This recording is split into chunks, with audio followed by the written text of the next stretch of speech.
Question दिया है which of the following is not the resonating structure of each others. ठीक है, ये आपके पेयर ऑफ कंपाउंड डले हैं ए बी सी में और हमें ये चेक करना है क्या क्या ये रेजोनेटिंग स्ट्रक्चर हैं।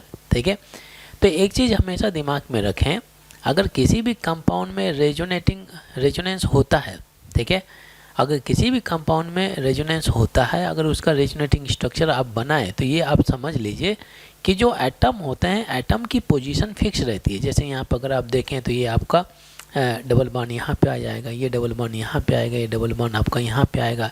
जो नेक्स्ट स्ट्रक्चर होगा आपका ऐसा कुछ बनेगा।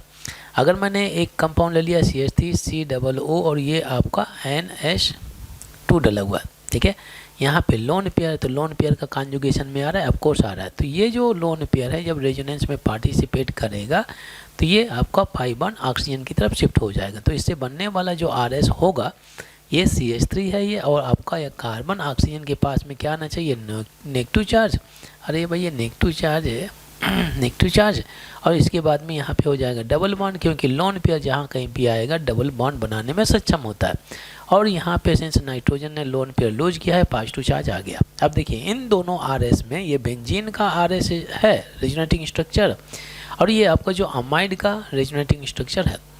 ठीक है, तो यहाँ पे पाई इलेक्ट्रॉन का मूवमेंट हो रहा है, लोन पेयर में रखे हुए इलेक्ट्रॉन का मूवमेंट हो रहा है, बट जो एटम है अपनी फिक्स पोजीशन में। तो एक चीज़ क्लियर हो जाता है कि जो रेजोनेटिंग स्ट्रक्चर होते हैं इसमें जो एटम होते हैं ये कभी भी मूवमेंट नहीं करते। किसी भी कंडीशन में रेजोनेटिंग स्ट्रक्चर में एटम का मूवमेंट नहीं होता, इनकी फिक्स पोजीशन होती है। तो यही कंडीशन हमें चेक करना है। अब देखिए जो फर्स्ट ऑप्शन डला हुआ है तो यहाँ पे अगर आप देखें यहाँ पर ऑक्सीजन है, बट यहाँ पे अगर आप जाएंगे तो ये क्या हो गया, ऑक्सीजन के साथ में हाइड्रोजन आ गया, मतलब हाइड्रोजन ने मूवमेंट किया हुआ है। भाई डबल बॉन्ड की जगह सिंगल बॉन्ड समझ में आता, ठीक है, यहाँ पर सिंगल बॉन्ड की जगह डबल बॉन्ड ये ठीक है। इसमें ये रेजोनेटिंग स्ट्रक्चर में आपको देखने को मिलेगा, जहाँ पर होता है डबल वहाँ पे हो जाता है सिंगल, जहाँ पे होता है सिंगल वहाँ पर डबल हो जाता है, किसमें, रेजोनेटिंग स्ट्रक्चर में। बट एटम की पोजीशन कभी भी चेंज नहीं होती है। ये ऑक्सीजन डला है, इस ऑक्सीजन के साथ में हाइड्रोजन आ गया, मतलब यहाँ पर हाइड्रोजन ने मूवमेंट किया है, ये कभी भी RS नहीं होंगे। वैसे भी आप समझ लीजिए ये आपका कीटो फॉर्म है और ये आपका कौन सा फॉर्म है, ये आपका इनॉल फॉर्म डला हुआ है। इनॉल फॉर्म का मतलब क्या हो गया, ये आपका दोनों जो फॉर्म डले हैं टाटोमरीज में के फॉर्म है, ये दोनों टाटोमरीज में शो करते हैं। ठीक है, और टाटोमरीज में आपका रेजोनेटिंग स्ट्रक्चर में नहीं आता है। ठीक है, क्योंकि यहाँ पर प्रोटॉन का मूवमेंट होता है।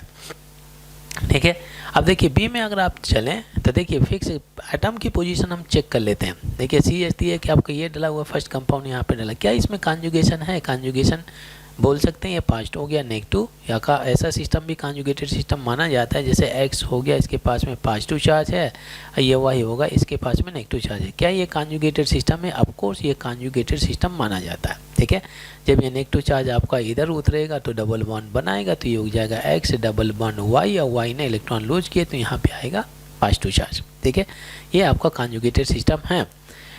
बट जब इसका हम रेजोनेटिंग स्ट्रक्चर लिखते हैं RS, तो हमें देखना है कि यहाँ पे CH3 है, ठीक है, अच्छी बात है।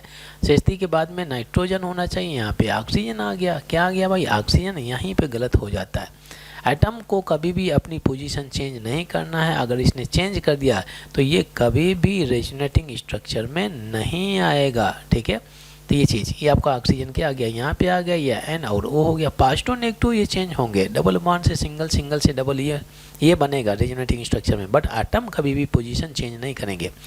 अब आप लोग समझ गए होंगे कि इस क्वेश्चन को कैसे आंसर करना है। आप देख सकते हैं कि ये CH3 है, फिर CH3 के बाद में क्या दिया, कार्बन है। ठीक है, वैसे यहाँ पर कोई भी कॉन्जुगेशन नहीं है, बट यहाँ पे अगर आप देखें ये आपका CH3 है, फिर सिंगल बॉन्ड, यहाँ नाइट्रोजन, CH3 के बाद में यहाँ पर कार्बन और CH3 के बाद में यहाँ पर नाइट्रोजन। ठीक है, तो एटम चेंज हो रहा है।